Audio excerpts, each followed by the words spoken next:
सुप्रभात प्यारे बच्चों, आइए आरंभ करते हैं आज के पठन पाठन का सिलसिला और चलते हैं उस ओर जहां से हम और आप अध्ययन करेंगे आज बितान पाठ्य पुस्तक के अंतर्गत एक नए पाठ का जिसका नाम है आलो अंधारी।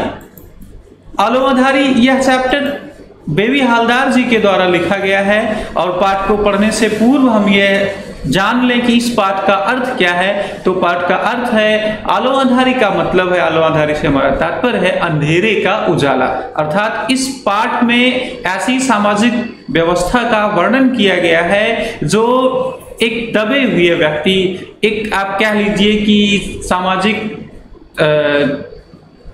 सूचनाओं, सामाजिक व्यवस्थाओं, सामाजिक अधिकारों से वंचित व्यक्ति को कैसे वह सारी चीजें प्रदान होती हैं, इसका वर्णन इस पाठ में विधिवत ढंग से किया गया है। पाठ को पढ़ने से पूर्व हमारे लिए यह जानना अति आवश्यक है इस पाठ की लेखिका का संक्षिप्त परिचय क्या है। तो परिचय के अनुक्रम में जैसा कि आपको विदित है कि हमारे गोस्वामी तुलसीदास जी ने रामचरितमानस में एक पंक्ति लिखी है कि सकल पदार्थ है जगमाही कर्महीन नर पावत नाही। अर्थात इस संसार में वो समस्त चीजें विद्यमान हैं जो आप पाना चाहते हैं। यदि आप कर्मशील हैं, यदि आप कर्महीन हैं, आप कर्म नहीं करना चाहते हैं तो आपके लिए कुछ भी संभव नहीं है प्राप्त कर पाना। तो इसी का एक जीता जागता श्रेष्ठ निदर्शन है बेबी हालदार जी, जिन्होंने अपने श्रेष्ठ कर्म से वह सब करके दिखाया जो दूसरों के लिए एक श्रेष्ठ उदाहरण सिद्ध हुआ। आलो अंधारी ये जो पुस्तक है, इस एकमात्र पुस्तक को लिख करके देश दुनिया की मशहूर लेखिकाओं में शुमार हो गई। आलो अंधारी बेबी हालदार जी का खुद का स्वयं का एक दर्दनाक जिंदगी नामा है। वे बताती हैं कि बचपन में मैं पढ़ाई पूरी नहीं कर पाई, घर के हालात ऐसे थे कि 6वीं कक्षा के बाद मुझे स्कूल छोड़ना पड़ा और कुछ ऐसी सामाजिक स्थिति बनी कि बेबी हालदार जी कहती हैं कि 12वां साल मेरा लगा ही था कि कम उम्र में ही मेरी शादी कर दी गई और पति जो था वो बेबी हालदार जी का बेबी हालदार की उम्र से 14 साल बड़ा था। ये एक सामाजिक विडंबना यहाँ प्रदर्शित की गई है। बेबी हालदार जी बताती हैं कि वह मुझे अक्सर मारता पीटता, कम उम्र में ही मेरे 3 बच्चे हुए। लेकिन एक समय ऐसा आया कि जब पारिवारिक जिम्मेदारियों की चक्की में पिसते हुए उन्होंने यह निर्णय लिया, उनके सामने ऐसी स्थिति आई कि उनको ऐसा महसूस होने लगा, प्रतीत होने लगा कि अब पति के साथ रहना मुश्किल है। तो लिखती हैं कि अब बहुत हो गया, मैंने अपने 3 बच्चों को साथ लिया और घर छोड़कर निकल पड़ी। बेबी हालदार एक घरेलू कामगार हैं जिन्होंने गरीबी और घरेलू हिंसा के बीच अपना दुखद अतीत काटा है। मूल रूप से बंगाली में लिखा गया उनका यह खुद का जिंदगी नामा पहले हिंदी भाषा में प्रकाशित हुआ। सीधी सादी भाषा शैली में लिखी गई यह पुस्तक बाजार में आई कि हाथों हाथ बिक गई। प्रकाशक ने फिर इसका दूसरा, तीसरा, चौथा अन्य संस्करण भी प्रकाशित किया। कुछ वर्षों के बाद अंग्रेजी में इसका नाम अ लाइफलेस ऑर्डिनरी नाम से अनुदित करके इस अंग्रेजी भाषा में भी प्रकाशित किया गया। इसके बाद लेखिका बताती हैं कि यह बाजार में कई भारतीय और विदेशी भाषाओं में इसका अनुवाद किया गया और समाज में लोगों के समक्ष प्रस्तुत किया गया। तो आइए हम और आप अध्ययन करें इस पाठ के कुछ मुख्य बिंदुओं के क्रम में। सबसे पहले लेखिका बताती हैं कि मेरी पारिवारिक चिंताएं क्या थी। जैसा कि आपको विदित है कि लेखिका एक घरेलू कामगार हैं और पति के घर को छोड़कर प्रत्यक्ष जीवन व्यतीत कर रही है। तो लेखिका लिखती हैं कि अपने पति से अलग 2 बच्चों के साथ मैं एक किराए के मकान में रहती थी। बिना किसी सहारे के अपना व बच्चों का पालन पोषण करना ही मेरी चिंता का प्रमुख कारण था। वह हमेशा काम की खोज में रहती थी। लेखिका हर किसी से कहती थी कि वह उसके लिए कोई काम ढूंढे। रोज काम की तलाश में निकली लेखिका शाम को जब वापस आती तो आस पड़ोस की औरतें अक्सर आकर उनसे पूछती कि कोई काम मिला या ना मिला, और काम ना मिलने पर वो लेखिका को सांत्वना देती थी।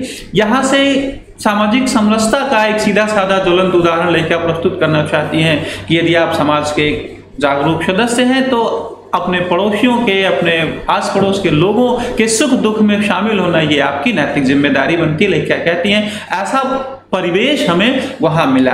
लेखिका आगे बताती हैं कि वहां के कुछ लोग ऐसे थे जो उससे कुछ सवाल किया करते थे। लेखिका कहती हैं ये सवाल हमारी जिंदगी के लिए बड़े महत्वपूर्ण थे।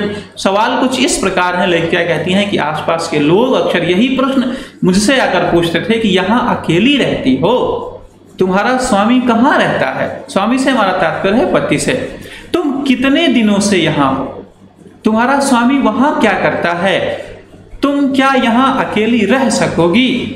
तुम्हारा स्वामी क्यों नहीं आता? ये लेखिका के व्यक्तिगत जीवन से जुड़े कुछ ऐसे सवाल हैं जिसका वर्णन पड़ोसी लोग, जिसके बारे में जानने की इच्छा पड़ोसियों को होती और वो आकर के लेखिका से ऐसे सवाल करते। लेखिका कहती हैं कि ऐसी बातें सुनकर मेरी किसी के पास खड़े होने की इच्छा नहीं होती, किसी से बात करने की इच्छा नहीं होती। कुछ लोग तो सांत्वना स्वरूप कहते इधर उधर ढूंढने से काम मिल जाएगा। मैं उन सब की बातें अनसुनी कर अपने बच्चों से बातें करने लगती। लेखिका कहती हैं कि यदि मैं इन लोगों सोचती हैं यदि मैं इन लोगों के सवालों का जवाब देती रहूंगी तो निश्चित ही कुछ ऐसे तथ्य मेरे मुख से निकल जाएंगे जो मैं इन लोगों तक व्यक्त नहीं करना चाहती हूँ, इसलिए वो किसी की बात सुनती नहीं है। आगे के अनुक्रम में लेखिका कहती हैं कि एक बार मुझे काम मिला, और वो काम कैसे मिला, किसके माध्यम से मिला, इसके वर्णन में लेखिका बताती हैं कि लेखिका कहती हैं कि मेरी पहचान सुनील नाम के एक युवक से थी।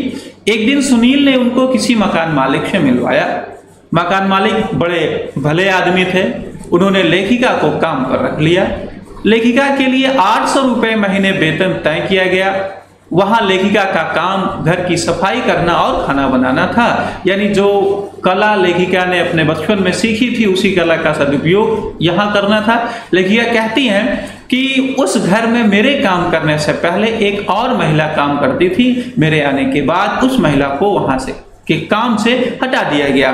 और लेखिका कहती हैं जब मैं पहले दिन वहां काम पर गई तो उस महिला ने लेखिका को देखा और देखकर बहुत ही भला बुरा कहा। लेखिका उस घर में रोज सवेरे काम करने आती और कार्य समाप्त करके चली जाती। मालिक जो है बेबी हलदार के कार्य और व्यवहार से काफी प्रसन्न थे।